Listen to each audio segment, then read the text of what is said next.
Hi, my name's Michael and welcome to Today Dreamer, a podcast and YouTube channel that examines the interplay between inner work and outer work.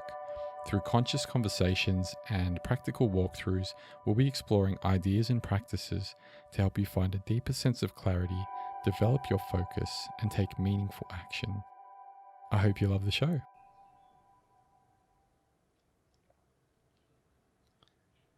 Today's episode is going to be with Kevin Courtney.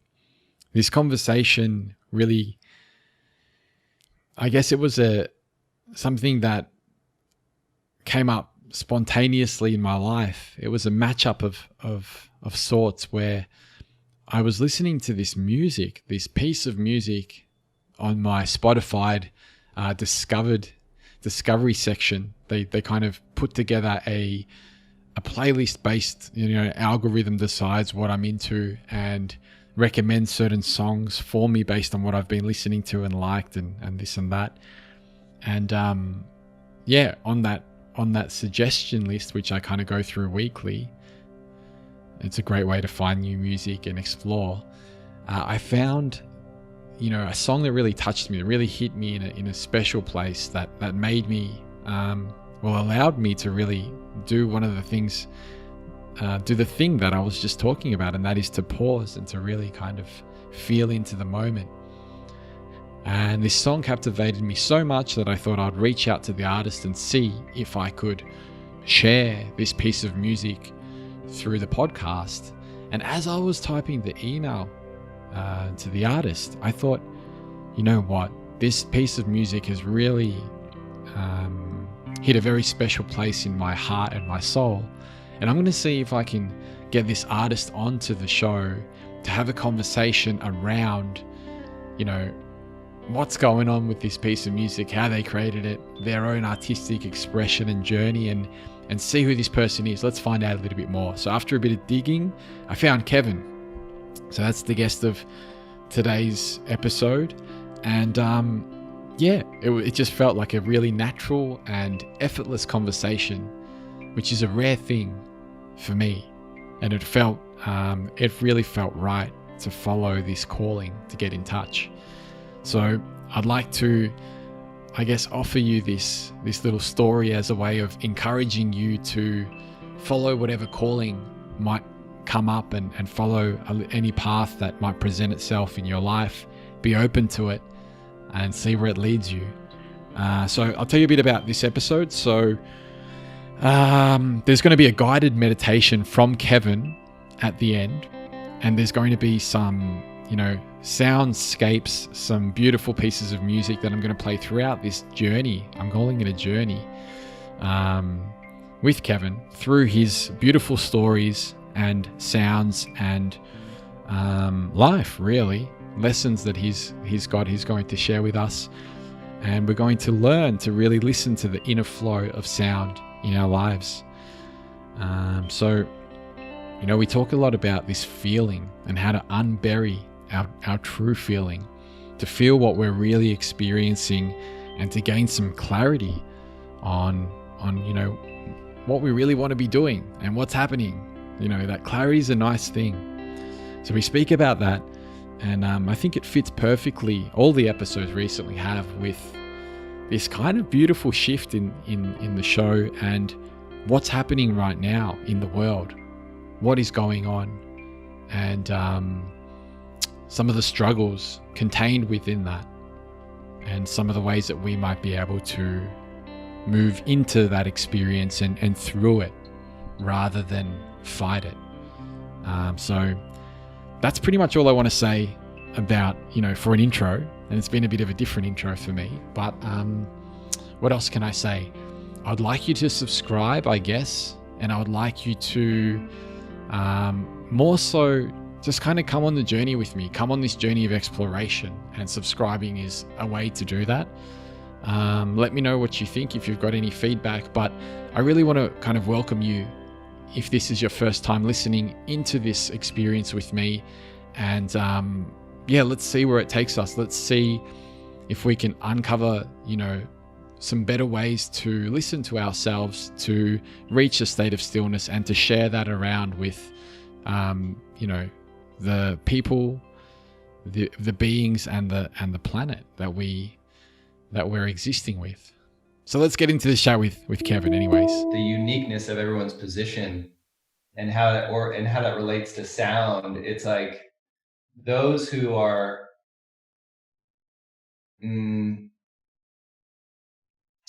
I don't know, you're either holding on really tight right now or you're really comfortable with letting go. And that seems to be a lot of the polarity too, is at least in the circles of people that I know and have spoken to and have been in process with, that are strong seekers of truth, let's say over the last 25 years. The concept of sort of dissolution or the breakdown of the fabric of something being a generative, powerful sort of precipice of some other emergent technology or worldview or whatever it is, that the disruption is less disruptive to that faction. It's kind of like, oh, the game's on right now, like everything's falling apart. And then there are those that are holding steady to like keep it an old way or something, and that sort of tension, and that, I don't know, it's so complex, it's so complex. Yeah, I it kind of makes me. I'm just kind of like, just I guess preparing for this chat with you. I kind of just found out a little bit about what you went through, which was quite interesting. And I mean, it's there's some interesting parallels with kind of this moment of reflection and consideration. You know, what's going on at the moment, what's happening now, you know, what's happening in your life, and then kind of just reflecting upon that for a moment. It seems like it's a pivotal moment for many, and it just makes me think of kind of the journey that you went through with, you know, the various kind of times that you had to face your own mortality. Yeah. Did you want to, maybe that's a good place to kind of kick things off with, you know, the recording, just so that we can kind of take a nice, easy, smooth takeoff. What do you reckon? Cool. Yeah. But before we get into it, though, I just remembered I've started doing this ritual before every episode, and I wanted to invite you to do it quickly with me. And it's really simple. It's only a breath, but I think a breath is it's interesting because it's quite simple, but then at the same time, it's our life force, and it's got so much meaning behind it, you know. So, do you want to just take a breath in with me, and then we can kind of launch? Gladly. Yeah. All right, let's do it. So, everyone out there as well, I invite you to join us. Just going to take one deep inhale through the nose as long as possible, and as slowly and smoothly as we can.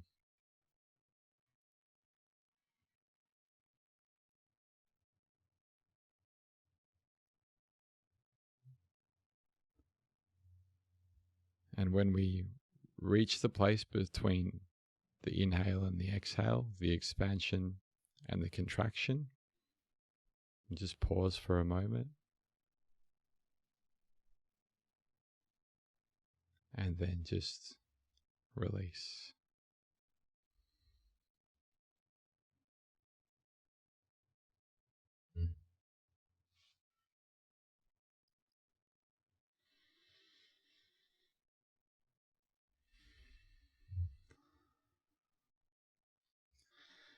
So yeah, let's talk a bit about your story, Kevin. Well, thank you for that. That was much needed.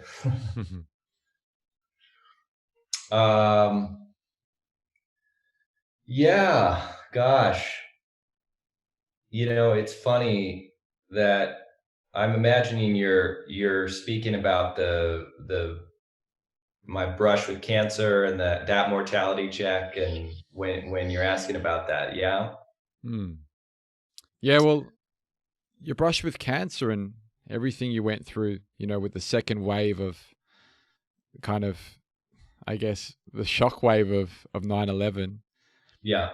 and just kind of rearranging things with your life. Like that seems, yeah, pretty relevant, especially at a time like today, like we mentioned, when there's a big group of people that are really just holding on, and then Mm. there's another group that have somehow, whether it's been over the years or just have found a way to let go and kind of surrender into things with a sense of kind of acceptance, I guess. Mm. Yeah. Yeah. Yeah.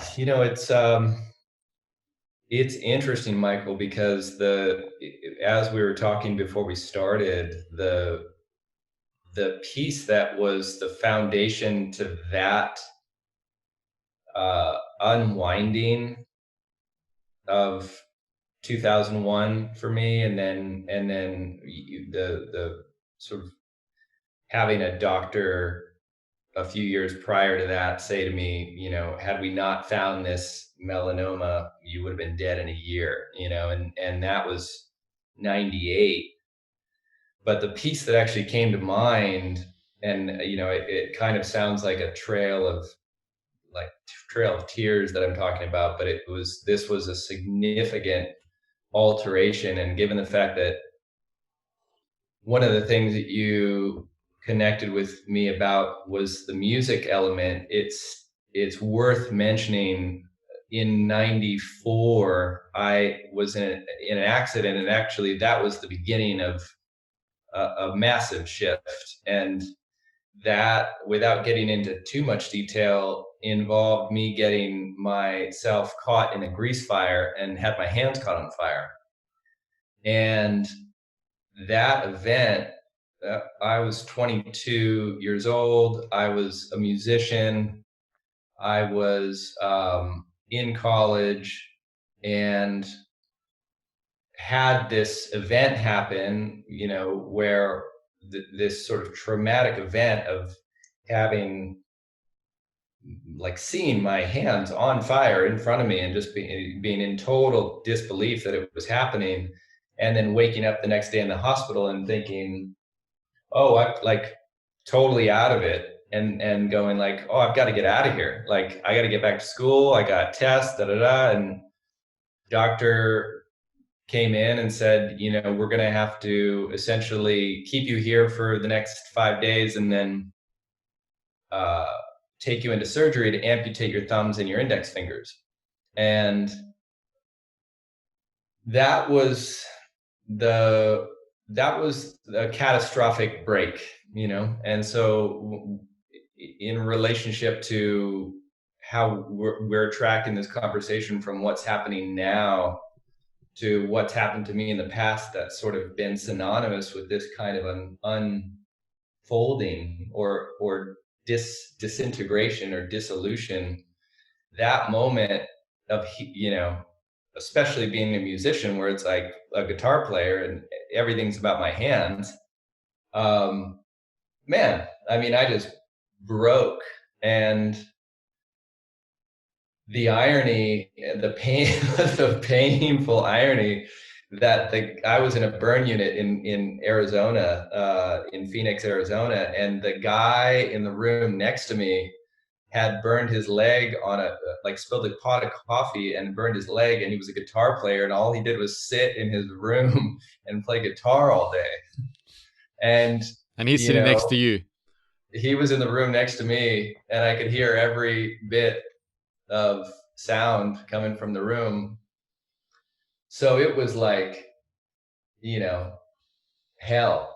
And um, what was amazing about that experience was and I mean, I guess I can talk about it now because like the statute of limitations on this kind of thing is probably up, but I was scheduled to go into surgery at 7 a.m.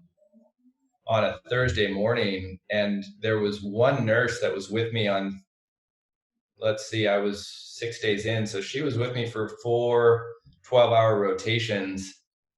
And she was the one that got in my face kind of right away as I was really in the wallowing in my misery. She basically was we got a huge fight on day 2 because she was like, look, Kevin, like, you're going to live. And there's, a 92-year-old man that's 3 doors down that's not. There's a 2-year-old baby that's also in the unit that's not going to live. Like, you're going to live. And I remember just tearing into her, like all my rage of the fact that I was in this reality came out, and I went off, and she stood her ground and just was like, are you done? And it was like, uh, and she goes, okay, well, let's start talking about, you healing. And so she was with me for 4 12-hour shifts, and I was scheduled to go into surgery. I mean, man, I haven't told this story in a long time, and it's funny that this is where we're starting. But this is where we're starting. She woke me up at 3:30 in the morning, and it was straight out of a movie. I mean, my mom had brought in a cassette tape of me, and that was when it was, it's 94. It was a cassette tape of me playing guitar, and this woman had hit play, and she was literally listening to me play guitar, and she's like, listen, I could lose my license for doing this, but I'm going to tell you, I don't think you need to do this surgery, and it's going to be a much longer path of healing, and it's going to be much harder work, but the amputation of your fingers is the fastest way to get you healed and to get you out of the hospital. And how fast your hands have healed in the last 4 days is nothing short of a miracle. And I think that you should know that you can say no to this surgery. What was the And she was surgery? the only, Sorry. what's that? What kind of surgery was it? Oh, to amputate my thumbs and index fingers. And you just thought that was kind of the only way to go. I had 6 doctors telling me this is what you need to do, and you know that, and I can understand now why they were saying that, in both positive and negative frameworks. One being, maybe the negative being, it is the fastest way to move me along, but also the potential complications that they were talking about if I didn't do it were, potentially catastrophic. And so there was just the message to me was saying, this is what you need to do in order to play it safe and to survive. So I was like, I was in shock. I was like, okay, I guess that's what I need to do. And this nurse, I'll never forget her. She's the only reason, 2 hours later, I woke up and I said, I don't want to do it. And they were not happy. And I ended up spending 5 weeks in the burn unit. And it was about a year, a little over a year before I could use my hands again. But, here I am with 10, 10 fingers, and, continue to play music and all of that. But I tell that story because it exemplifies a moment of fracture in my reality that was so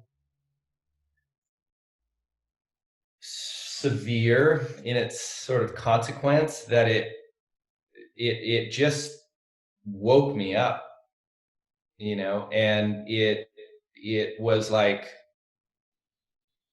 it was such a level of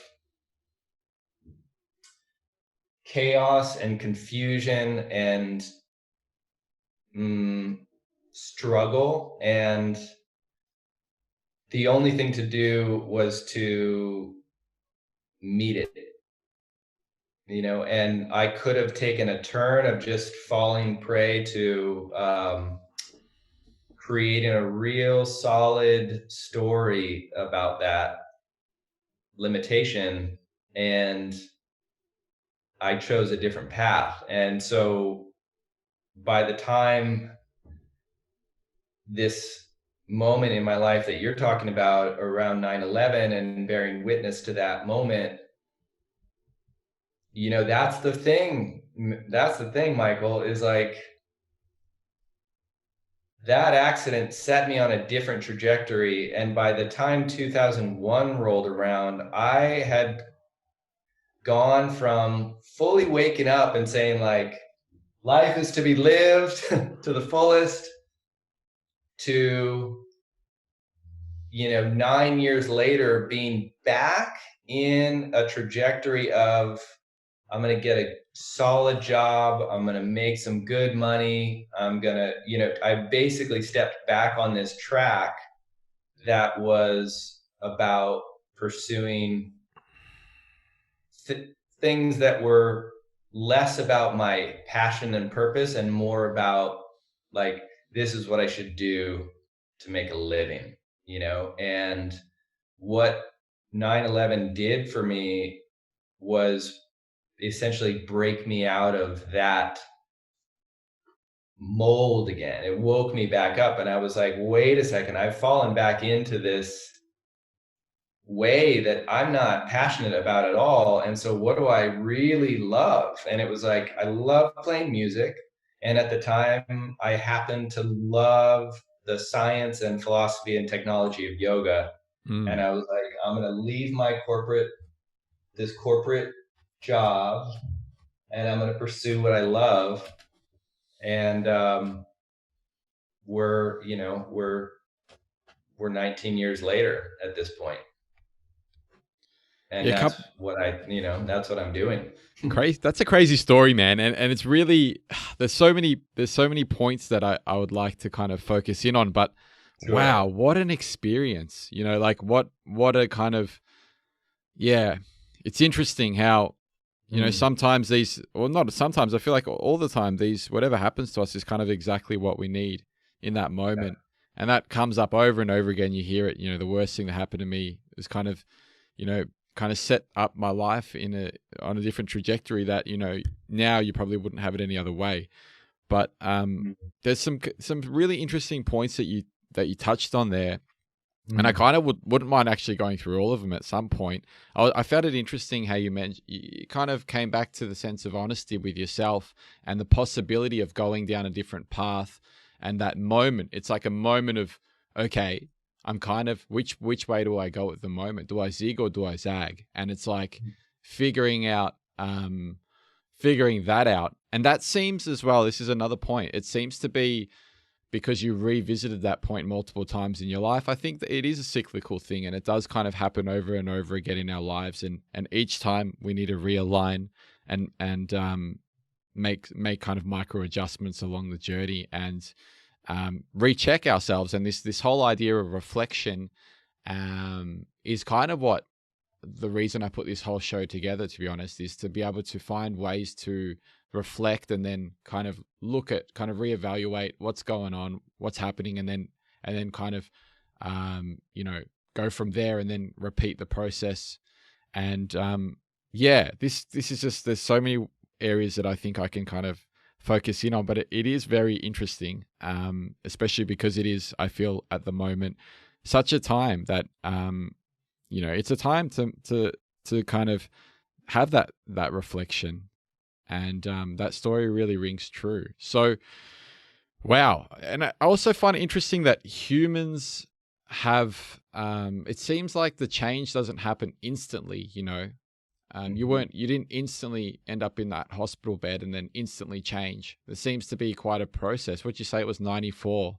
So that's Yeah. quite a while ago to, I'm sure not only where we are now, but until some real change really started taking place. Not real change, as change always happens, but I guess, um, you know, there's this process of kind of, it feels like we're standing still, even though we're kind of moving in a way, but then, we don't really launch off for a while. And it seems to be a trait of the human race. Mm. Mm. Yeah, I mean, the thing that comes up hearing you talk about that or point to that is the the level of if I look back to that time and I look at my capacity to be honest with myself, as opposed to now, there, if I get fearful now, I can say I'm feeling fear, and I have the willingness and the capacity and the sense that I can still stand up well and simultaneously be open about that, or admit to that, or reckon with that. And that was, if I look at the decisions I was making back then, I mean, man, I think most of us culturally are groomed, and I'm sure yeah, I mean, it's biological too, the need and drive and desire to survive and then thrive, Mm. and I everybody's unique, and everybody meets those deep visceral drivers in their own way. I was one to, for other reasons, which would, track me back to a younger time in my life, that I chose to negate those fears and sort of contract around them, and then create another front that was otherwise. And I was living a life that was that presentation, because that looked and felt like what I was supposed to do. And probably because a lot Yeah. of people around you were doing similar things. Totally, totally. I mean, it was just cultural, and it was the way in which, you know, folks in my family did things. It was what I had seen. It was what was modeled for me, but I think the ability to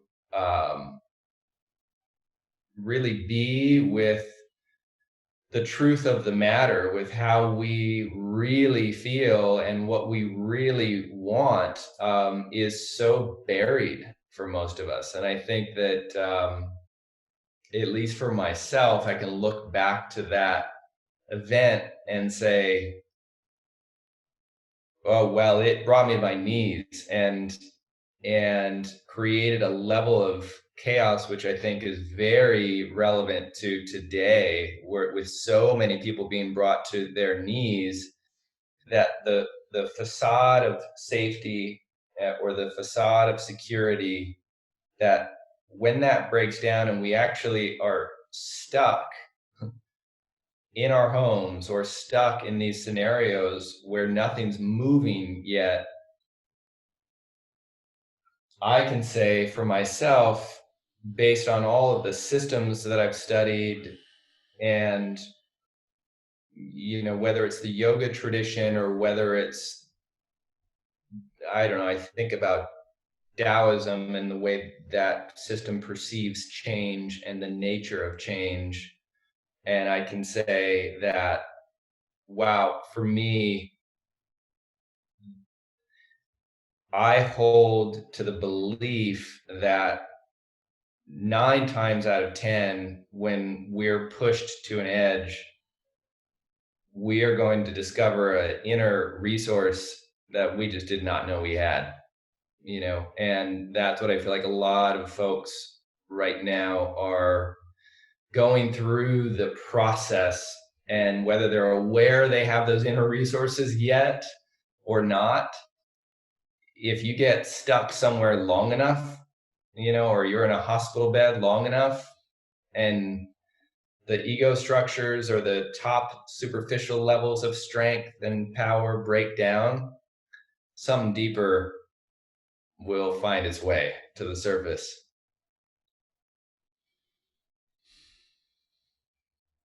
I feel like this is probably a good point to play one of your songs for everyone to just kind of let that sink in a little bit. And yeah, because there is quite a bit there. Give a moment to kind of the reflection of that. So let's do that now. Great.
I'd be interested to hear how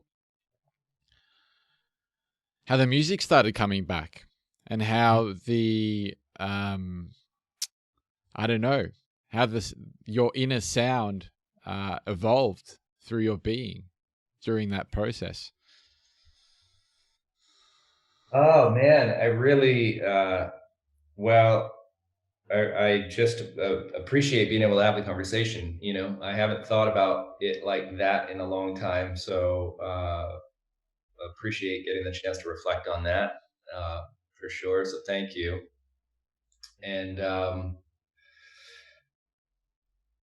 well, it I would say it started out as music for me started out like it starts out with for most people in terms of a vehicle that connected me to a feeling that I couldn't yet either articulate or understand or access on my own, and so listening to music was always that. I mean, I think this is the technology of music, right? It's a medium that delivers us or opens up an access point to us somewhere within us, um, usually spontaneously. And Mm. so, gosh, it's funny, man. Just having this conversation, it's like I'll just say it like this, and maybe it's apparent, but Mm. but um, early on in my life, there was a lot of grief.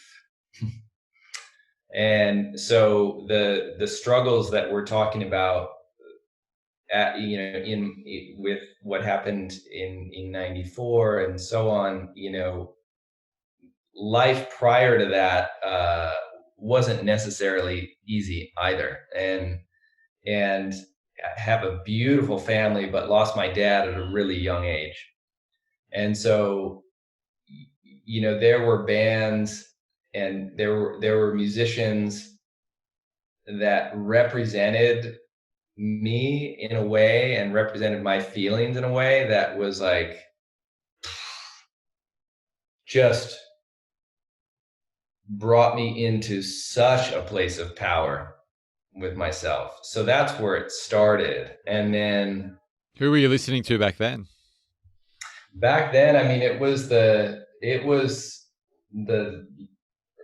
late 80s, early 90s. So it was like, I mean, I was all over the map. The first people that come to mind was like right when Pearl Jam broke, Mm. and Eddie Vedder was just somebody who, I grew up surfing too my whole life. So it was like I felt like there's somebody who's, you know, had dad issues and was a surfer. You know what I mean? It was like he was the I didn't know any of that then, but it's funny. And or like Rage Against the Machine was a big Mm.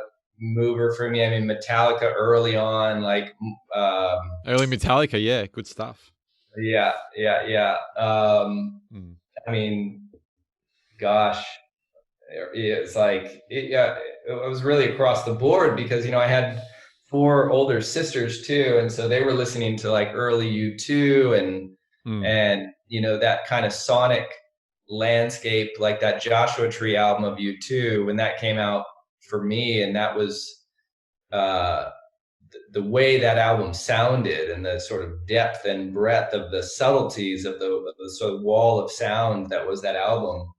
Um, so yeah, those are a few uh, bands that come to mind from that time. But to answer your question, I think I started tinkering with the guitar just because it felt good, and then what it became after years of playing and years of devoting myself to it was rather than a song being rather than someone who's playing a song being the thing that was delivering me to a place of power within myself or a place of creativity or a place of freedom or inspiration.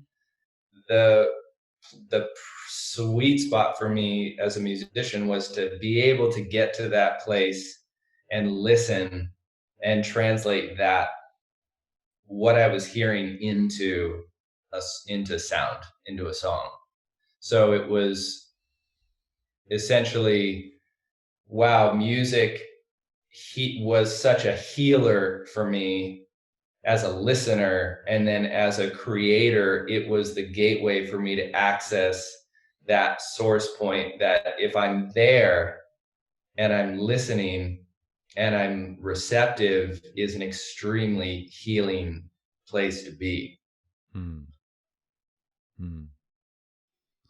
Yeah, I definitely get that feeling. That is kind of a great journey to go on. The one of kind of feeling into the music, and then kind of finding a way to, or building up your tool set to be able to kind of craft that experience, or a unique kind of feeling across, and that translates. That's actually the reason we connected, man. It wasn't even I got to get this guy on the show to have a chat. It was more, you know, I'm really feeling this music. I can Mm. feel something real here, and that's a beautiful thing. And I mean, it's great how it's kind of led into this kind of path, and I'm enjoying writing it. I just must say, yeah. So, would you be able to tell me a little bit about Nara Sanana, and Yeah. a little bit about how that came to be, and yeah, and I'm curious to know if that's very different from the other stuff you've done before. I mean, from a genre perspective. Yeah, I mean, those first bands that I was in early on were all more, you know, metal rock kind of bands. Things were going well if there was a mosh pit forming. You know what Mm. I mean? It was like that was the place where I started, and so that album, the let's see where to start with that album. I had been studying at that, probably for like 5 years prior to that, I was deeply studying sort of indigenous folk music, like Brazilian indigenous folk music, which was a very specific kind of, How'd you get into that? That sounds like, yeah. yeah. It was, without getting into a much longer story, it was essentially plant medicine that delivered me there. Mm-hmm. And I ended up really sort of apprenticing maestra, like a real master musician. And she,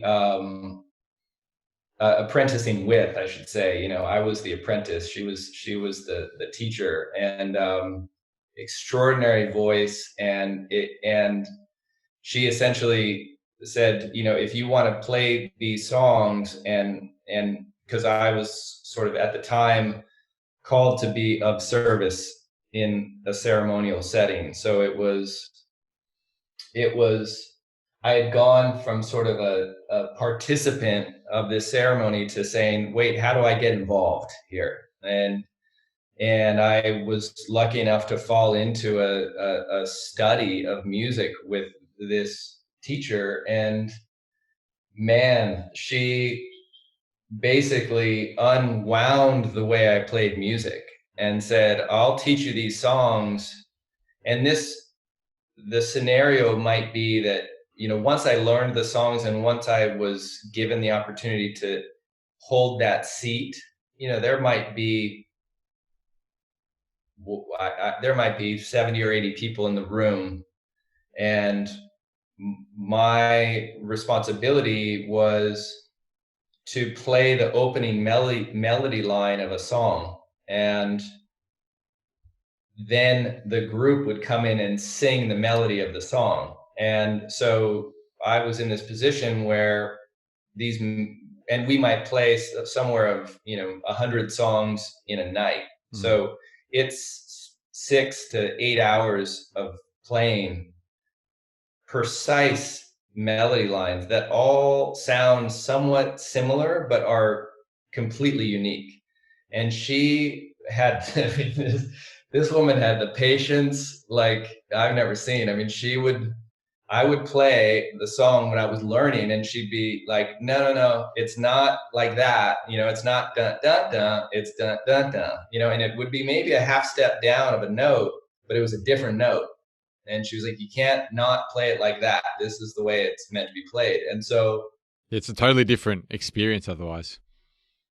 totally different experience and different rhythms. You know, there were waltzes. There was what they called a mazurka, which was like a 4/2 time. There were, you know, and I was always 4/4, and Mm. so to get my right hand to act in a way that was in rhythm with the actual essence of the song, I was like, it was brutal, man. It was a brutal relearning how to walk. How long were you there for? Well, the bulk of this all actually happened in North America, and she was living here, Brazilian woman that was living here, and we were in that study. Gosh, we were in that study. I would say like 3 years solid, and that's 5 days a week, and consistent. And then I was in that role of playing music for, gosh, I don't know, somewhere maybe along the lines of 5, 6 years. And so I that comes to mind because Not a Sadhana as an album, um, and again, part of me is just like, I know we've got people listening to this conversation, but man, I do not get to talk about this ever. So it's so cool to get to speak about this. Yeah, You know, it's great to yeah, hear it. yeah. So the translation of that word, nada sadhana, it's Sanskrit, and so nada is a play. It essentially means flow or a river of sound. And nadis, if you know anything about qigong or yoga or building energy cultivation in the body, this notion of like you've got all these little tiny tubes of energy channels moving through the body called nadis. Well, so the nadis are the tiny tubes and tiny rivers, and nada is a bigger sort of river of sound. It's the river of sound. And sadhana is essentially the translation of sadhana is like a spiritual practice. So we named the project Nada Sadhana because the intent in how we made it was under the influence of this idea of the spiritual practice of listening to sound. And so when we recorded the album, it was myself and this wonderful musician producer. His nickname's Pooj, but Hussein Rue is his name. And Pooch. yeah. His nickname was the Pooj, and known him his whole life. And that album wouldn't be without him. I mean, that's just the facts. And he produced it, and he created an environment where he said, like, I showed up in his apartment every Monday. We were in the East Village of New York, and he had a home recording studio, and I would walk in and he'd say, play something. And I would just sit and I would listen and I'd play a piece, and he would be like, all right, let me sit with that. And he would create a structure, and then he just said, okay, what's next? And we just started to layer instruments. But the way, I mean, it really gives me chills. It's like, I mean, and I haven't wrote, I have so many songs written, and we don't have the second album yet. And it's so funny, man, because I've wanted to record this for so long now, but we had such a special moment in time because we did not keep one track that didn't sound pure. If the playing experience of what we were doing felt at all contrived, or that it was like, oh, this is what I want to do versus this is what I have to do, we were like, scratch it, That's an you know? interesting thing. That's a very interesting point. I'm just going to kind of jump in a little bit. We're going to get back on track, but I'm just No, that what you're talking about now is fascinating. I've had that experience myself. Like whether it's playing in front of people or playing with a certain like forceful or controlling vibe, I guess, and like witnessing the music come out kind of representative of that, and the opposite as well, of kind of being in some sense of flow and kind of allowing myself to be washed over by what I'm doing and the motions of what I'm creating to kind of fuse with it, so that it's kind of a seamless kind of transition out into the totality of everything. And that experience, the music is so sweet and so, it's almost like you're not even the one creating it. It's almost like this force is kind of going through you and just kind of, it just you feel that oneness that we so often hear about and speak about. So yeah, it's a totally. beautiful thing. So you were noticing these moments, and you were like obviously in the experience with Pooj, and Yeah. and you were feeling into whether or not it felt pure. Yeah, and that was really, I would say, as a listener of music, there's a festival called Bonnaroo here in the States, and I've gone now, I think 15 out of the or 16 years that I've spent on that farm. And that's 4 days of music, and maybe 80 bands. And what I continually seek out, which is I think what most people either consciously or unconsciously seek out, is the musicians that are willing and able to go into a transcendent place. Jack White is somebody who comes to mind, who, like, he can't, I mean, the watching him play music or feeling the transmission of him playing music, that dude is not phoning it in. It's like you see the way it moves through his body. And there's musicians like Jim James, for me, is a guitar player who does a similar, he aims towards a certain place, and that transcendent piece for me is, I mean, I don't know, maybe most avid musician or music lovers will say something similar, but it's what I need the music to be as a listener. It's what I crave, is that sense that, oh man, they are merely a channel to something moving through them, and they are not in the way. you know and that's what I look for. And so, as a musician, again, this conversation is compelling me to really make the moves to get back in a studio, because that is my compulsion, is to play, because to get there. And I think connecting the dots to let's say that really the job of playing music in a ceremonial setting was, you man, it's almost like the only way to survive in that setting was to surrender and let the music move through you. And so that I look to that period of time as a training that enabled me to deal with the sort of blunt force of when that power is actually moving through you in an authentic way. It's like your nervous system, it's partly why people contort. It's like you watch people contort into, or like Tom York is another one. You watch that guy play music and watch him hold his neck or move his neck to find that way in which that thing can come through. you know so that's what I would want for myself as a musician, and it's certainly what I look for in listening to music. Mm.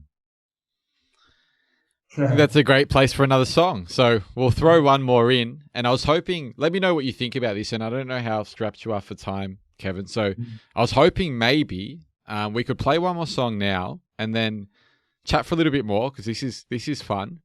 And Yeah. and maybe if you're open to it, and feel free to say no depending on kind of what mood you're in at the moment. But I was hoping maybe we could do a short guided meditation to close things off. It can be Oh man, I'd be super happy to. Yeah. awesome. Yeah, because I thought that might be, a cool way to kind of take us down. So, okay, so I'll play a song now, and then we'll get back into it. Cool.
So how do we pick things up from this point? Wow, what a conversation.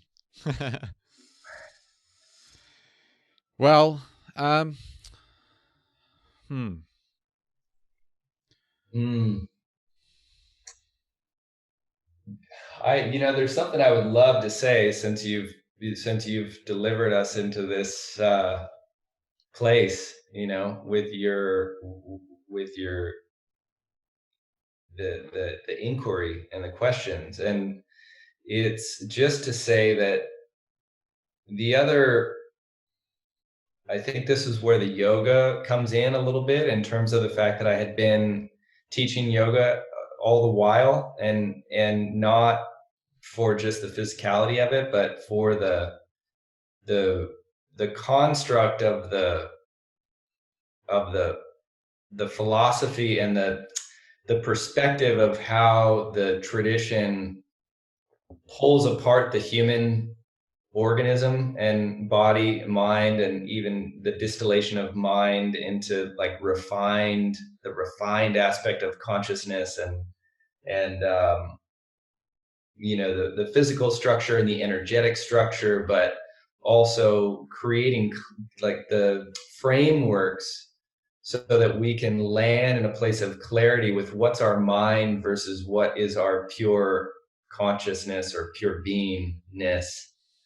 And so I had those frameworks over me or in me as I was writing this album with Pooj. And the man, if there was one dream that I had in making that album, it was that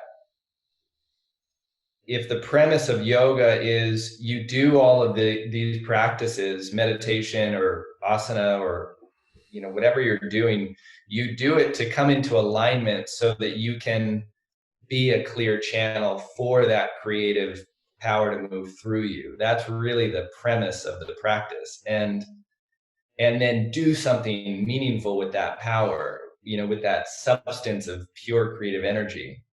And the the goal of that album was, if there was some way that we could create a sonic landscape that with the specific intent that the listener would somehow be aligned and organized in a way that they would be sort of brought into their own experience of their own essence of creativity. That's what that album is for.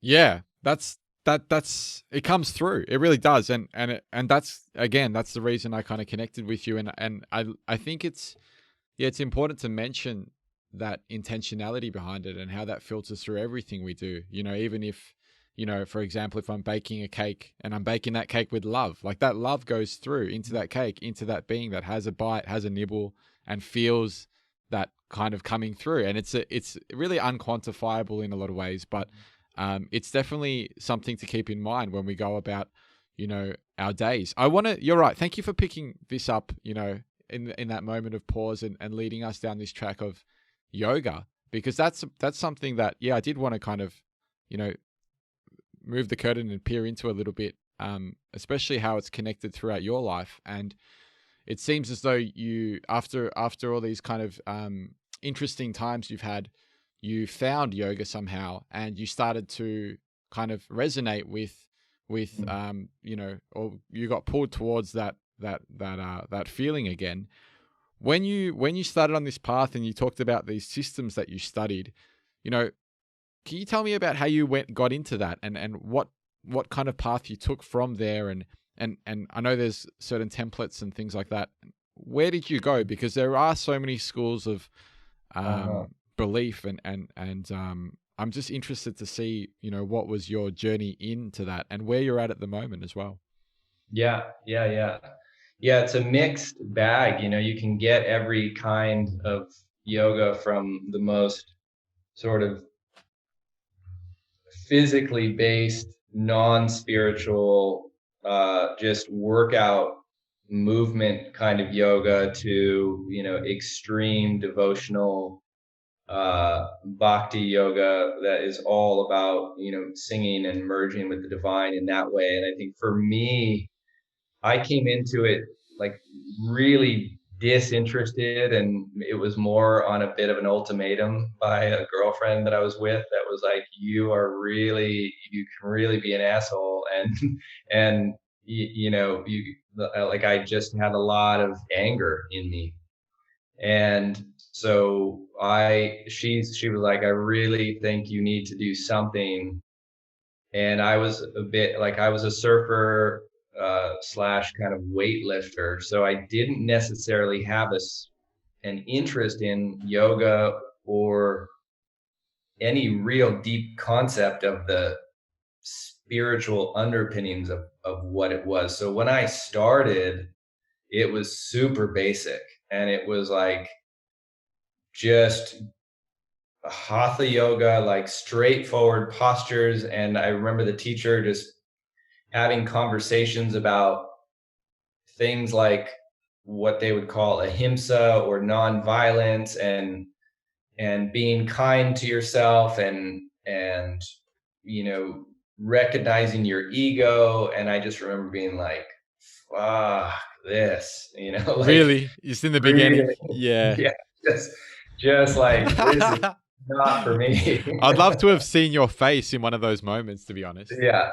yeah. I was definitely a bit of a cynic, and you know, kind of a typical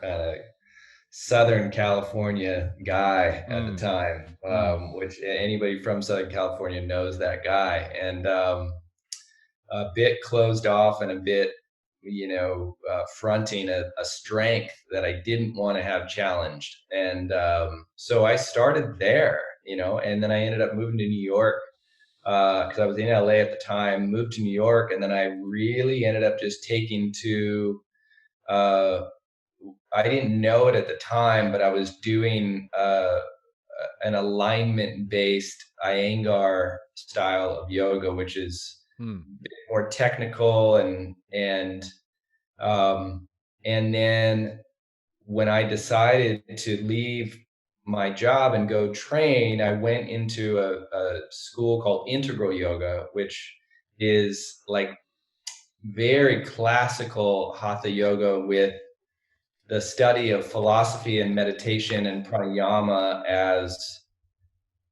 the an integral part of the practice. So it mm, was way less physical and more about the philosophy and meditation, and that piqued my interest. And then, I mean, I really went through it all, man. I taught Kundalini yoga for a little while, which is another brand that's interesting. that's more, yeah, I really went through all of the different styles, and landed, you know, you ask kind of where is it now? And I taught vinyasa yoga and alignment based yoga for about 17 years, and or I guess maybe 15 years, and then discovered tantra.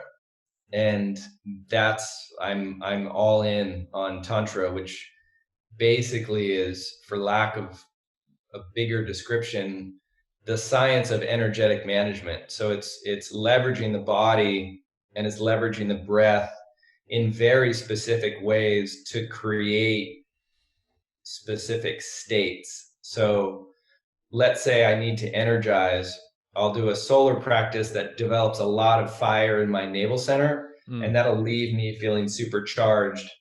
Or I'll do maybe a more, quote, lunar practice, which has longer holds and longer breaths, and quiet is built. The lunar is the mind in this case. mm, So the the lunar practice being the practice to quiet and subdue the activity of the mind. And so that's really, for me, the most efficient. It's like, my question, I mean, maybe it's because I'm 48 now versus, you know, 25 when I started, but it's like, my question is really like, how little do I have to do to get the most benefit and to get into the deepest place that's of interesting. Yeah. yoga? Yeah. Yeah, that's an interesting point. And one that I don't know, like I feel like we'll come back to at some point. Yeah. But just in regards to the idea of kind of what we were kind of dancing around a little bit before, of connecting to our own kind of innate inner wisdom or intelligence. Mhm. Would you be able to kind of share with me how you might, in specific terms, within your own life at the moment, reach kind of a state of spaciousness, or come back to that kind of innate state of stillness that we all have kind of access to within us. Mhm. In the obviously in the context of connecting to our own, insights or intelligence that may arise from that state. For sure, for sure. Yeah, I mean, to me, if you practice with enough consistency long enough, the the the effect of the practice starts to get, uh, I'll say it like this, it gets louder, it gets more robust. There's more texture there. It's more tangible. So for me, the way to enter into that space now is simple, because there's a lot of resonance that's been built up through energy cultivation and through time spent in relationship to, well, my mind, really. So it's like the difference between my mind being in a loop of a thread of a sort of neurotic or compulsive thought process that's based on a feeling. So fear or grief or joy or whatever it is, and that sort of creating thoughts. And if I go in to, let's say, listen and access a deeper sense of connection, and all I encounter is hearing the voice inside my head, that texture of that voice is it's so clear now after 23 years of practice, the texture of that voice versus the other, like you're saying, space or spaciousness. So if I close my eyes and start to listen, the sound of that voice that's running is so small compared to the felt sense of space. So what I do is I turn my attention towards the space. And I think what you'll hear, and maybe we can just play with this in the meditation that we do as the outro, is when you work awareness with enough repetition. So let's say I'm aware of my breath, or like we did at the beginning. I mean, I dropped into your wave right away. It's like morning for you, it's evening for me. I'm coming out of 4 meetings, moving like this, Yeah. and you're like, let's take a breath. And it was like, whoa, my whole system dropped into your resonance. And I was like, oh, thank God, man. Thank you. And that was your awareness on your breath. But there's also something I get in the transmission that you're giving off, which is, I think, probably, I mean, I would guess it comes from the depth of your listening, that there's a spaciousness to that. When you guided that inhale, there was a spaciousness there that you're creating. And everybody, from my perspective, has their capacity to generate that kind of space for themselves. It's just a process of spending more and more incremental time feeling into and listening into that space until the volume of silence starts to turn up, and the sound of the mind starts to diminish. And once that starts to flip, it starts to get real, um, it gets more tangible, but I think the for so many people, they just hear the loudness of the voice inside their head and they're like, oh, this is, meditation's not for me, or I don't have access to my inner wisdom, or I don't have access to my intuition. And it's like, it's there. Do you find that even though the switch has flipped, you still sometimes have, an abundant amount of chatter that goes on in certain kind of moments? For sure. And that's, it's not like, I just want to kind of, clarify that it doesn't really seem like it's a permanent thing. You reach this tipping point and it is quite, a natural thing to be in that state and to recognize ourselves kind of within that. Yeah, I certainly wouldn't want to have it be misunderstood that, well, one, that even what I'm talking about is the sort of desirable goal, because I'm just happening to talk about my experience of my state. Mm, But I think that's really smart and thoughtful to normalize the fact that, man, we fluctuate all the time. And the only reason it's consistent for me is because I'm in practice all the time. And if I don't, if I skip like 4 or 5 days, it's not there.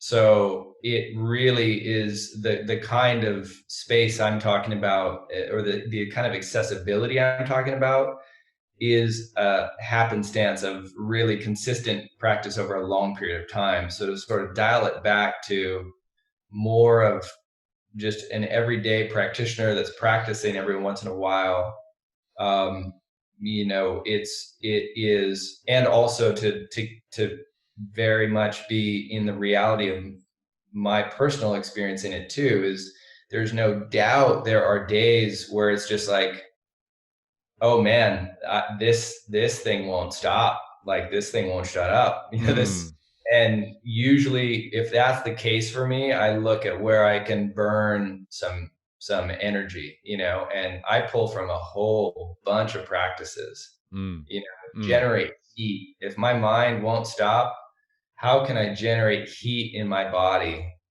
and disperse some of that force, some of that percolation of that power that's, so, and man, by no means am I saying like I've arrived at any spot. It's like it fluctuates all the time, for yeah. sure. You've brought up an interesting point. I like again, I'm cognizant of time, but there's something that has been across my radar recently, and it's a really strange thought. And I think you might kind of be able to get me on this one. It's when I first got my glasses, Hmm. I put them on, and everything just became sharper. Everything all around my world changed. My reality shifted, and everything became super sharp. But I never wear them. I hardly ever wear my glasses these days, because I've noticed that when I wear them and then I take them off, things become sharper for a little while, but then when I take them off, things go hazy Hmm. for a longer period. So if I was to wear the glasses for a week, and bear with me with this one, then for 2 weeks preceding that, I wouldn't be able to see properly. But then afterwards, I would get used to the kind of the way Yeah. things were without them, and then that would be my normal vision, and I wouldn't even notice that things weren't as sharp. Um, Hmm. and there's this thought that just came across my mind. I've had it on a walk a couple of weeks ago, and it was the same thing with the spiritual practice in my mind. I thought there was some kind of a link. There's this idea of, if you miss a day, because I've noticed missing even just one day, let alone 4 or 5, things go out of whack pretty quickly. And it's this idea of, it would be kind of similar to me committing to not wearing glasses and only wearing them on special occasions, or committing to wearing them for the rest of my life and you know um, not living without them. Is this idea of kind of committing to a spiritual practice, or a practice like meditation, for a lifetime, and looking at that as kind of a consistent thing rather than something that you would just do to improve, like a self-improvement hack or something that you'd quickly implement into your life. It's looking at it as a kind of ongoing journey or process, as everything seems to be. I feel like that's kind of where it's at. Yeah. Yeah. But do Beautiful. you have this? Do you see the connection between, I guess, um, you know, it's do you feel like we might get used to it, or get kind of like we might actually kind of become reliant a bit on the practice? I mean,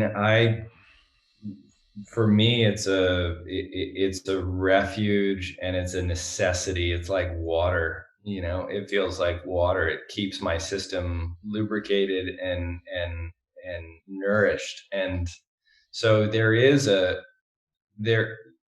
and could I survive without it? Absolutely. My nervous system would adjust and I would normalize to a level of stress that I wouldn't realize was stress, but it would feel, yeah, I would be normalized to it. And Mm. so my aim is to consistently create a sense of balance in my nervous system so that I can stay healthy and well, in my systems of my body. And it's really cool, man, that this actually comes back to your question, because not to get too esoteric on it, but when we're talking about energy cultivation, so whether it's qigong or whether it's the tantric form of hatha yoga,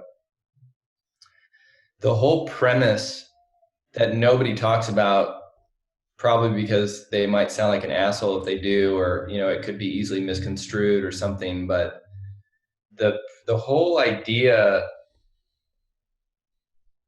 of cultivating energy is, one, yes, that it leads to that sort of vibrancy and that clarity, uh, that sight and that health and that yeah, vibrancy.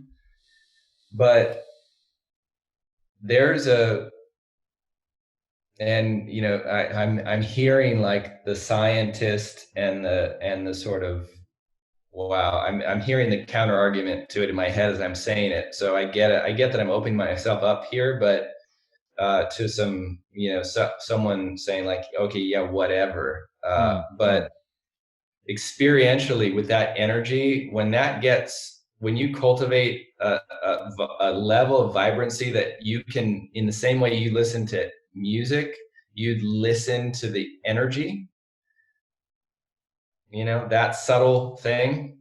Maybe you could do like a bunch of breath work, right? And that takes you to a certain place. But I'm talking about building sustained incremental chi and life force over a period of time. The That chi becomes the vehicle to spirit. So they talk about, like, in the Taoist system, they would say Jing, Qi, and Shen. And so they would say Jing is like the most essential. And then the Qi is like, well, we're building this sort of life force of energy. When that gets refined to a degree, it turns into Shen, which is spirit. So if you want to tune into your inner wisdom, or you want that vehicle to tune into intuition, build the chi and then rest your mind on the chi and then listen. And most likely there's going to be a phenomenological event that occurs. And in terms of, like the long game of the hack, the sort of, you want a sort of intuition hack, man. I mean, I don't know. I've never necessarily formulated those words in that way, but it comes up, in relationship to what we're talking about. Mm. So it's just some food for thought for somebody. For me, I think that connects to something really, that project that I'm working on very deeply, actually. So Oh, good, yeah, thank you good. for sharing, and I'd love to dive deeper into that and Yeah, good, good, sometime. good. Yeah, Wow. cool. So yeah, this is good stuff. I feel Yeah. I feel happy with all of this. I feel like people will be feeling these vibes, and I feel like yeah, it's definitely, the whole thing is some food for thought and for feeling as well. Mm. So maybe I'll play one more track because I'm liking this, the flow of things, and then maybe we could step into together, this meditation or this space, that I'll let you lead into. Is there anything that you thought was worth mentioning, before we did so? Oh gosh, man. Let's see. Um, I really feel like, No, I feel like we're just in a sweet spot, Mm, and going into a song sounds great, and then yeah, I think I'll thank you at the end, but that's the some gratitude comes to mind right now, but otherwise maybe just getting out of the way and letting some folks listen to the track sounds like the move. cool. All right. Well, yeah. Let's help people get out of the way now with some guided meditation. What do you reckon? Great. Mm,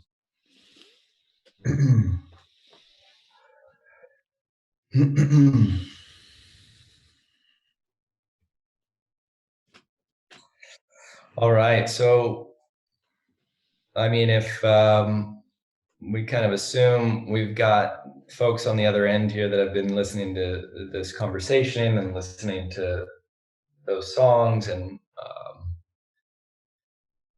so the senses are pretty activated. So I would say we start maybe just refreshing our seat, and so for the listeners, just to adjust whether you don't have to be seated cross-legged. You can just be seated in a chair, or uh, but be upright.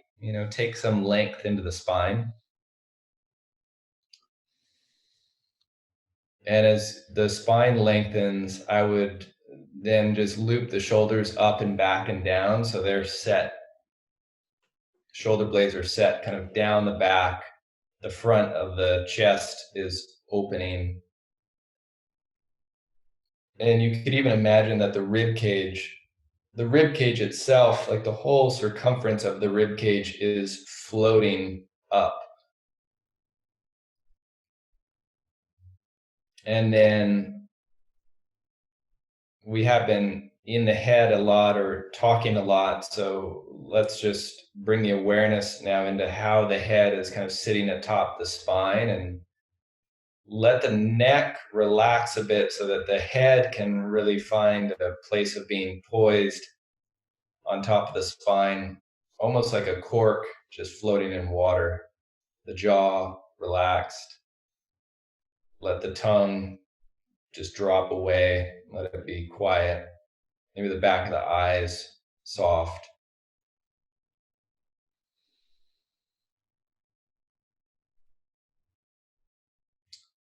And then just connecting the dots to how you opened the conversation.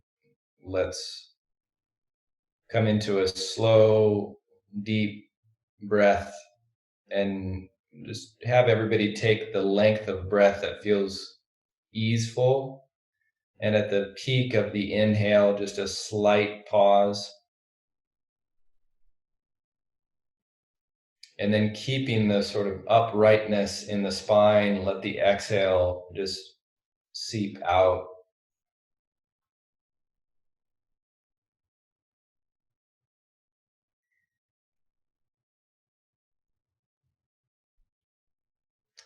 And then let's tune the awareness for just about a minute into that flow of breath in and out through the nose, and see if you can't listen or sense or feel the exact moment that the airflow is coming in to the nose. So you actually feel the body registering the inhalation at the nostrils.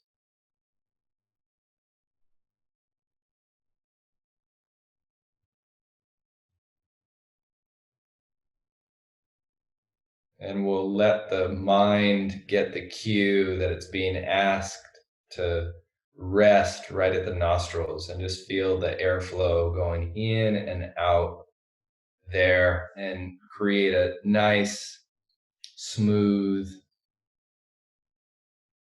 easeful breath in and out.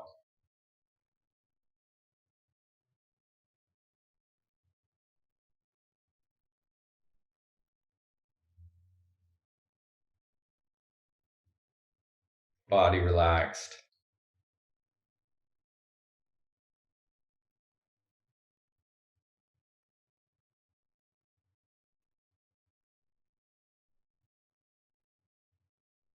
And we'll make the peak of the inhalation, we'll make it the center of the forehead. So you can imagine like third eye center.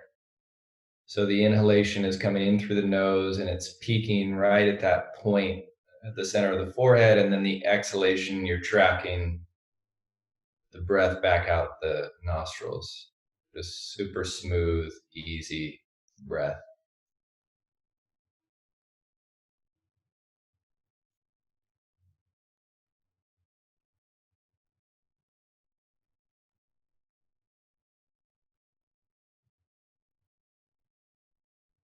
No tension in the face at all.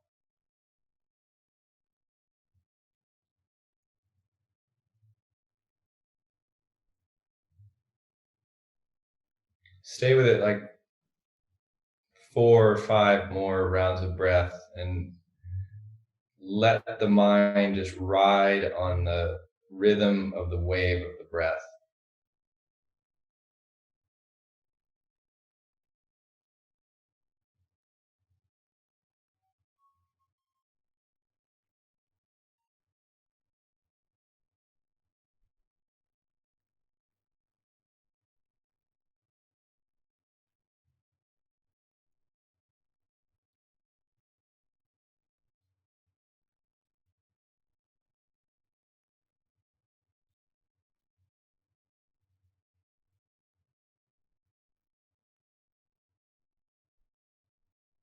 And then we'll just make one shift to this, which is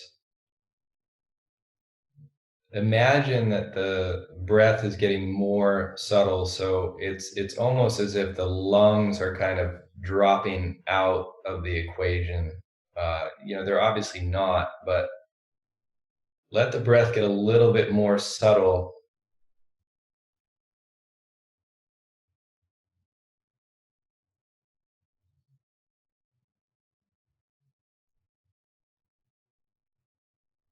So it's just like this pulse that you're following.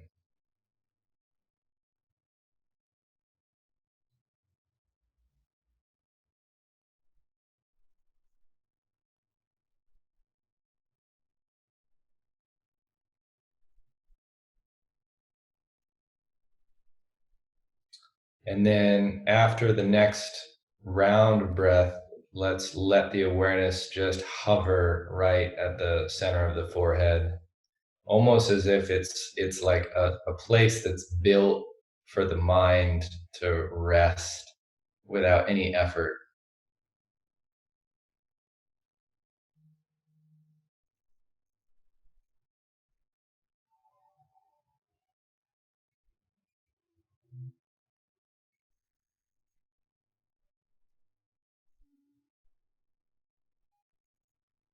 And we'll just rest at that still point for just a moment.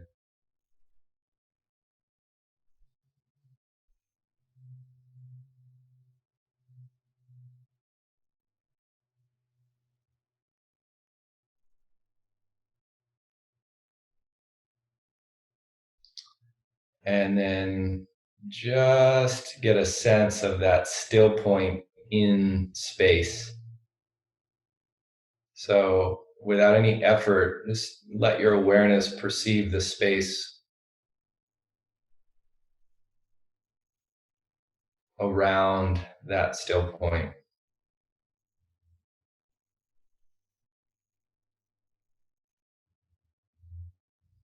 It's like almost as if your listening broadens and widens to a broader field of awareness, but with no effort.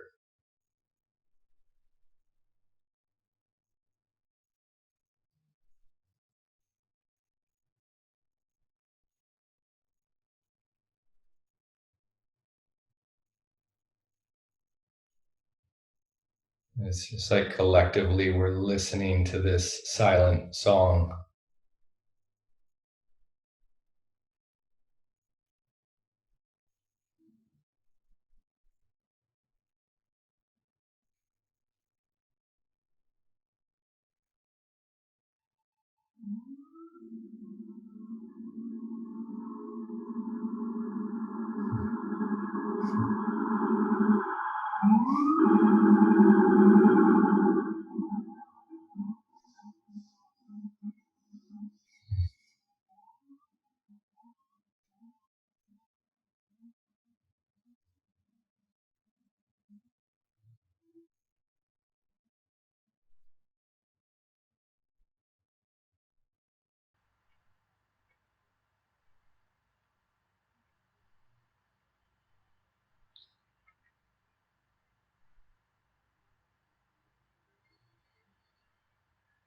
And then let's go ahead and just come back to a deeper breath again.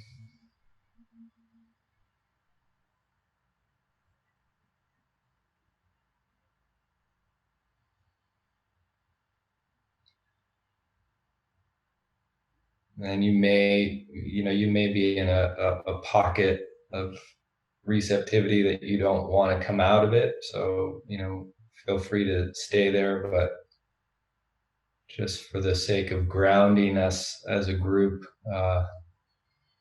we'll come back to a little bit deeper breath and just take a few rounds of breath in and out to come back into the body.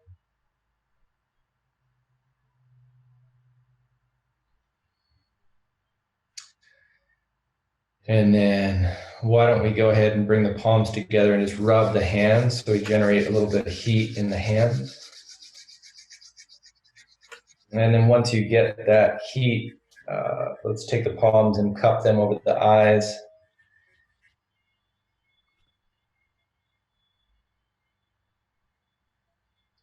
And then massage the temples, or just bring your fingertips to press and kind of touch on the skin of the temples or the neck, and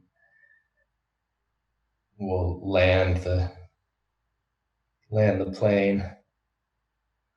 And then I always like to finish with the palms at the heart and the chin drop towards the chest so that the back of the neck can really release. And this is a traditional seal or a mudra to close the circuitry of what we're doing.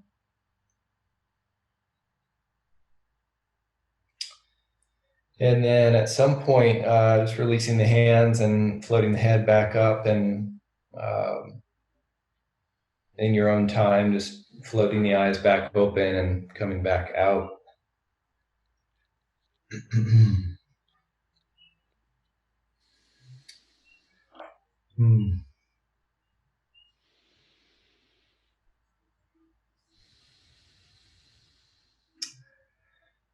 So yeah, you can see it doesn't take much to doesn't take much to alter the space.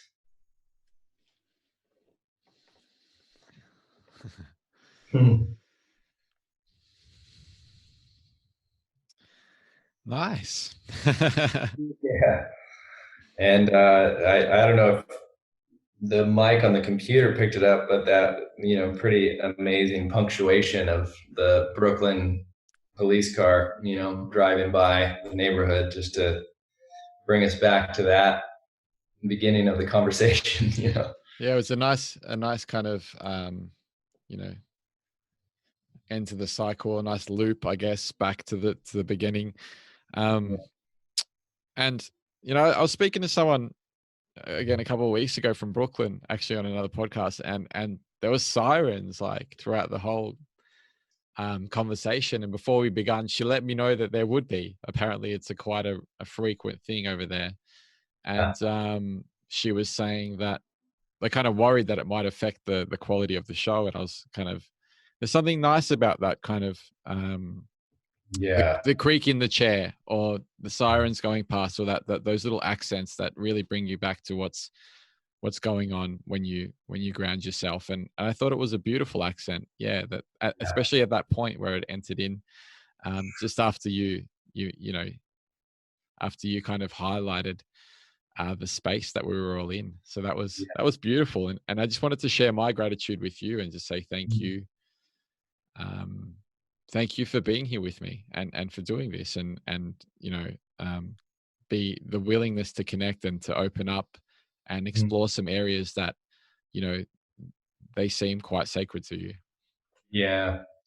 Well, I tell you, Michael, really, it's I appreciate the invitation, and there was something about the invitation that was just a very clear yes, that I wanted to have this conversation. And these aren't things I get to talk about very often, and I don't think about them necessarily in the ways that we were able to get into. And so it really, it was such a meaningful experience, from this end. And I also appreciate getting to drop that meditation in at the end and just getting to sort of touch into some of that work as part of the conversation, because I feel like that is so much of what I do in the world, and so just this podcast and this conversation, it highlights, back to that story of like my two favorite things to do, which are play music and facilitate these practices. So yeah, thank you. Thank you for tuning in. Thank you so much. You have my gratitude. You have my love. You have my, presence on your journey. And I'm really looking forward to hearing from you. If you feel like you'd like to connect, then please reach out. I had a beautiful being from France actually reach out recently, and it really made my week. It was something really special that made me feel a lot more connected to all you guys out there and you. So thank you. Reach out if you feel like it. Stay tuned to the next episode. They're coming out regularly. And if you feel like supporting the show in any way, I ask that you just drop me a comment, subscribe, or leave me a review if you're listening on Apple Podcasts. And I appreciate your being here with me and Kevin.